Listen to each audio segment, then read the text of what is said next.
What's going on, dividend chasers? Dividend Bloodhound here with another investing episode. In this episode, you're in for a treat because I'm going to reveal my retirement strategy.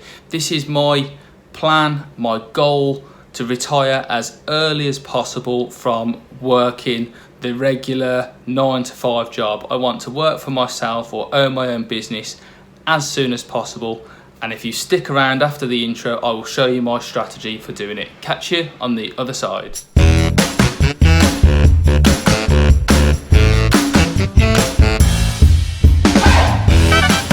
Hey guys, welcome into the video. So I have 4 pillars for getting towards my retirement goals, 4 ways that I'm going to try and get enough income passively to achieve my goal of retiring as soon as possible. Strategy 1 is to build a significant dividend income portfolio. That sort of goes without saying when I run an investing channel, but I thought I'd get that out there straight away. I want to get to a portfolio that will eventually pay me over £20,000 a year as a starting wage for me to live off. I can switch to that and I can start living off that money and that money alone.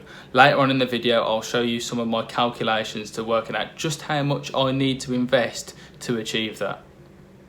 Strategy 2, this is my growth portfolio. I currently have it with Trading 212. Some of you may have seen the video where I've already put my pie together to make sure that I get a £1 million growth portfolio going, and it's got some really high growth stocks in there, the likes of Facebook, Amazon, Tesla. Investing into that on a regular basis, trying for as long as possible and to get there as quickly as possible to get towards £1 million, which will give me a nest egg and a lump sum to live off when I eventually come to sell that. Bad news is at that point, obviously I have to crystallize my profits to take it and to spend it.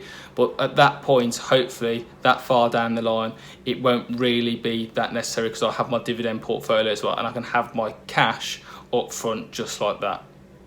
Number 3 is that I want to have a buy-to-let investing portfolio or a property development business or lettings agency or an amalgamation of all 3 things that I've just mentioned. Again, that is a really good way to get, especially if you palm the management of the buy-to-lets off to an agent. Yes, it costs you money to do so and it is a little bit expensive, but it's about as close to passive income as you can get. You buy the house, you own the house, but somebody else pays the mortgage and you scoop the profit. As long as nothing goes wrong with the property, and even if it does, the agent should manage the problem and get arranging a workman for you. The money still arrives in your bank account each month. It's more hands-on if you go into the property development side of things, if you're actually going to start building houses. But hey, at least at that point you're working for yourself. Number 4, and last but not least, is this YouTube channel itself. Yes, that's right, you can build a significant revenue stream just from running your own YouTube channel. Now, I'm not anywhere near that yet, of course. I'm still early on in the life of this channel, having not long been monetized. But if you keep building, it's almost like a little project and a dividend portfolio in itself. If you keep building, hopefully that revenue from the ads just keeps growing as your subscriber base grows. And then added into that, I do want to mention building a brand. So I'm going to try and build a brand around Dividend Bloodhound Investing and hopefully use that to advertise on Instagram that we've already seen. If you probably already follow my Instagram if you've already seen that, but I want to build on there. I want to build on Twitter. There's that extra little income from free share referrals through Freetrade and Trading 212. And then also I can use that reach to hopefully sell some products, not necessarily just Dividend Bloodhound related products and merchandise, but also use it to perhaps enhance into the drop shipping market, using that, as I said, global reach that I will have by having a significant following on social media to actually sell products as well. That is a far longer term game because I don't actually have the time to put into that at the moment. I'm just using YouTube, but that is where I'm at. So there we have it. That is my 4 pillars so far, and then I will now go into a little bit more depth in all 4 of them.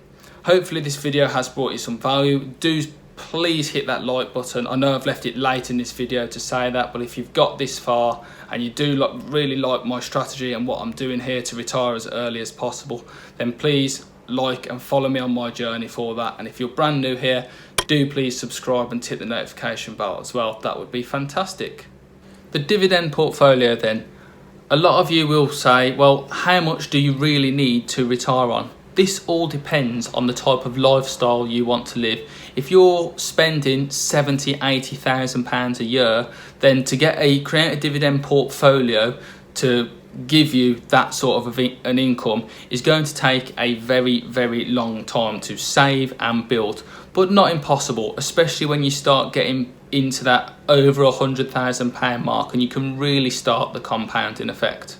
I actually worked out that I wanted around £2,000 a month in dividend income, £24,000 a year. I worked out that this more than covers my expenses that I have right now and would more than pay for the lifestyle that I want to live, even without all my other streams of income. So this works out roughly, as I said, at £24,000 a year. So currently my present maths suggests that a portfolio value of £600,000 based on a 4% yield would give me £24,000 a year, less taxes of course, and that's something else that you'd have to work out closer to the time, and how much tax I pay on that would be largely dependent on how much income I earn from elsewhere, what pensions I've got, what savings I've got, and what other assets I've got. So it's quite difficult to answer that question. However, £600,000 isn't an unattainable amount of money, especially when you start compounding early on, and then you can flip the switch and start drawing down that money.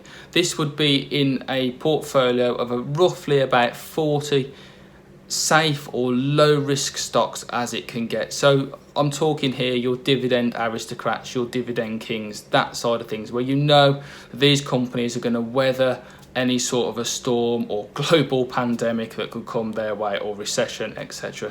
You want to know that these companies are going to survive, they're going to keep giving you a pay rise by raising their dividend, or they're going to keep paying the dividend, period. That is what you want, and that is what I'm going to build my way towards over the coming decades.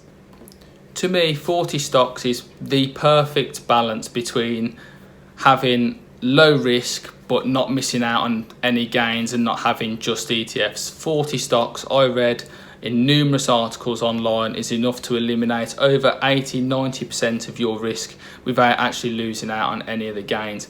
And I'm thinking if you could split that a few ways, that's roughly £10,000 in each company, £10,000 or £15,000 in each company, amassing to approximately £600,000, give or take, of course, depending on how the market values at the time. That being said, that wraps us up there for my dividend portfolio, and I'm going to move on to my growth portfolio. This portfolio with Trading 212 will obviously take a little bit more managing because you're not so much guaranteed. Like the dividend paying companies, they've been paying their dividends for 25 years, 50 years. You're as low risk as you can be there. Now these high growth companies, now the likes of Amazon and Facebook, they're well established, Microsoft, etc., they're well established. Their growth is expected really, but at the same time they could slow down. So I'm going to need to consistently monitor this portfolio to make sure that growth is being achieved, and if it isn't, I'm going to have to start pulling money and start looking to move that money off elsewhere to achieve the same sort of growth rate that I need. Now the pie suggested that it would take 15 years investing £100 a month to get to £1 million. Now I completely understand that that is really pushing it, and it assumes something wild like a 35% return, and would again assume that Apple, Microsoft, Tesla, Amazon are all going to achieve like multi-trillion-dollar status, which is probably unlikely. But There is a lot of growth in these companies to be made, and then at the same time you can adjust to pick up some of the special acquisition or high growth companies, much like I did recently with Hyliion or Tattooed Chef, to sort of boost that sort of growth on the way. So I plan on using the pie, which I've already established in one of my other videos, but then using extra money, if I do have any spare that is, to then bring other growth companies through, and then that money being made, push that into other growth companies to really gain some momentum and momentum invest my way there essentially. This will probably be the most challenging and the most tricky portfolio to manage, because one mistake and you could lose an awful lot of money or miss out on significant gains. That's why in the Trading 212 pie that I've picked companies that have got a excellent track record of growth. I mean, Microsoft is doing excellently well. Tesla is in there. Everybody expects Tesla to keep on growing, and that's exactly what I expect as well. Amazon is just at war with everybody, so everybody still expects that their revenue still to go, and it's got the world's richest man backing them. And that's the same with Microsoft. Microsoft's got the world's second richest man backing them, and then Tesla's got the world's seventh richest man backing them. All of those companies are still going to be innovative because they've got somebody properly there to push them along. Now that also creates its own significant risk, because what if one of those men passes away unfortunately one day? What happens to the company then? That is something worth thinking about and would potentially cause a rebalance. Although Apple did just okay, check it out at the moment, without Steve Jobs. So it's something that you'd have to make the decision on at the time. This is the one that I'm going to have to be most hands-on with to manage. That being said, let's move on to the next pillar, and that is buy to let investing, property development and a property management company. So buy to let investing at the moment is getting trickier and trickier. The government have decided that they don't want large chunks of the population owning multiple properties. So now on every property that you purchase as a buy to let landlord or as a company, you will pay extra stamp duty upon that, a minimum of 3% across any cost that you purchase. Even if you're only purchasing a place of £100,000 in value, that will be a £3,000 stamp duty bill on top of all your other expenses. And then on top of this, they've made it much harder for you to actually turn a profit out of letting the property out, because they've now stopped you from offsetting your mortgage interest against the tax bill that you used to pay. You used to be able to only pay tax on the capital repayment of your mortgage. The interest only part used to be tax free or tax deductible, so you didn't pay as much tax. And essentially what that now means is that you pay more tax to the government. If you're a basic rate taxpayer, it will affect you because it might bump you into the higher rate. Your property income might bump you into the higher rate, in which case you will then pay 40% instead of 20% tax. It gets slightly complicated, to be fair. However, you can still turn a profit. The right yielding properties will do so. I've got one at the moment that yields over 10%, and that is doing particularly well for me, and I do plan on keeping that for the long term. The ideal game would be to have a small portfolio of 4 properties, each paying in monthly, giving free cash flow per month of over £1,000. That would be £250 left out of in profit after paying the mortgages on the properties, etc. That would then probably be tax deductible, that would come into my bank account. And that again is another income source that's not going to be my sole income source, but it would then add into the income that I'm trying to achieve. Moving on from this, you can look into the property development side of things, so buying land and then building properties on it that way, or even buying a property that's absolutely dilapidated and then renovating it and adding extensions and really doing it up and then flipping it out that way. That sort of thing really interests me, and it really interests my girlfriend as well, which is absolutely excellent because it puts us all on the same page. And exactly the same with the buy to let investing.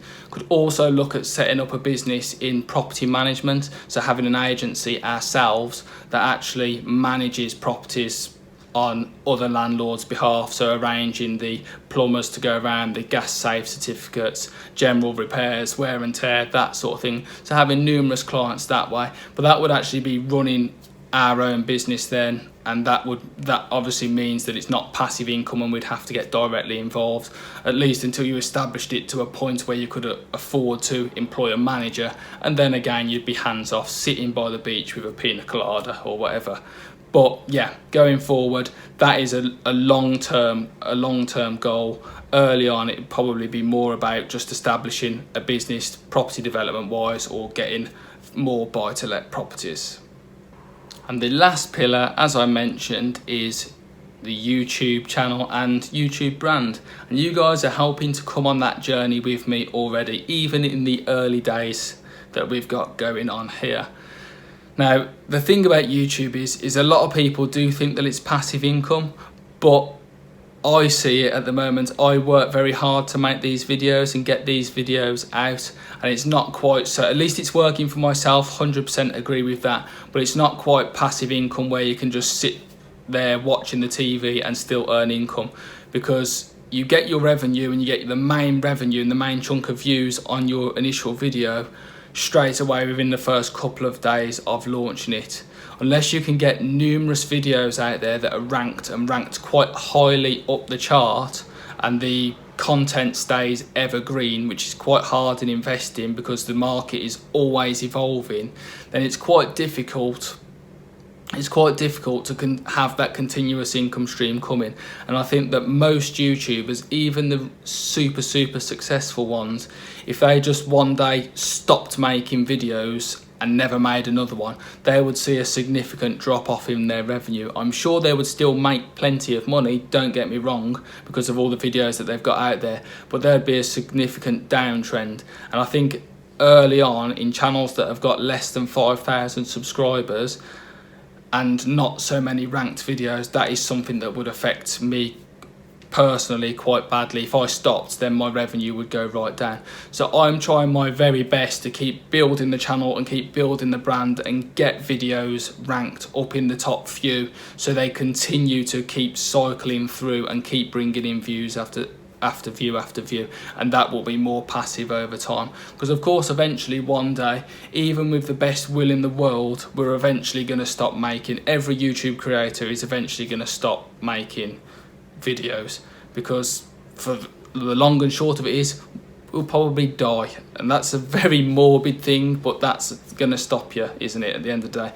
Or you might have a serious health problem, or you've got to go and do this, that and the other, or you just can't do it anymore. But eventually at some point you're going to stop. But you might be interested to know that the money is still going to come trickling in from the ad revenue after that.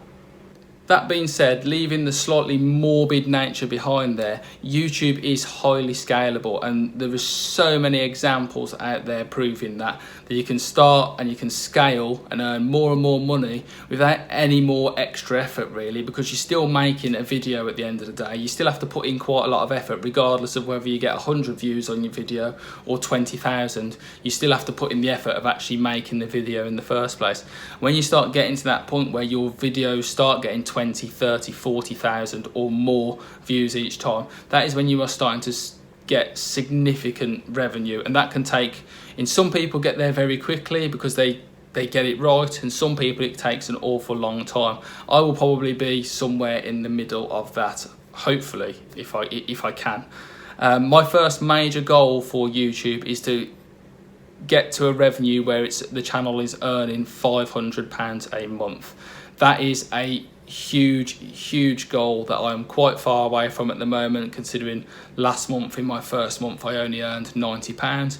But it is a start, and it is a lofty goal. But I think by just carrying on producing the content that I am, and with the support of you guys liking and sharing and commenting on my videos, we can definitely get there, and that will help me build my brand.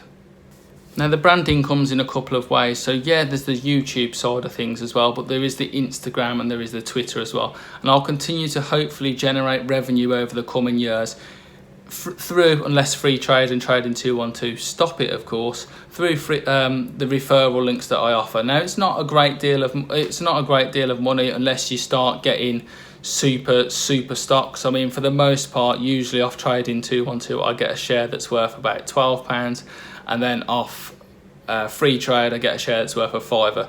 But it's free money. There's no complaints here from me, because it's certainly better than a poke in the eye. But that is all part of building your brand. And you've got the merchandise side of things, where you can have clothing and cups with Dividend Bloodhound on it and that side of things, and I hope to push that as well. But becoming a well-known brand in the sector will allow for even more referrals, which is again another revenue stream. And then with the sort of reach that you can get on YouTube with tens of thousands or hundreds of thousands of subscribers, and then at the same time huge amounts of followers on Twitter and Instagram, is that you can use that to market your dropshipping, and you don't need to pay for marketing. I mean, you can pay for it, but you've already got a significant fan base there that could potentially become your customers. Now, that is again a very long-term goal that's pushed well down the path, but that is what I'm working towards. Each time I make a video, that in my opinion, that is another tiny little step down that road, and I hope that I'm bringing you great content, guys, in doing that. I'm not just here for the money, of course. I am here to actually help people, and I do want to help people and see more people invest and be successful at investing. But at the same time, if I'm getting a little reward for doing so as well, then everybody wins at the end of the day, don't they? And so there we go, guys. That is my retirement strategy, my retire early plan, or retiring as soon as possible, to spend more time doing the things that I love rather than working. As I mentioned, we've got the 4 pillars or 4 strategies mentioned: dividend portfolio, growth portfolio, buy-to-let investing, and YouTube channel and branding around the Dividend Bloodhound investing, and then onwards to drop shipping and potentially a business start as well. I really hope you've enjoyed the video. If it has brought you some value, please hit the like button. It helps out this channel massively. And if you haven't subscribed yet, do please consider doing so and ticking the notification bell. That being said, hopefully I will see you later on in another investing episode. Catch you later.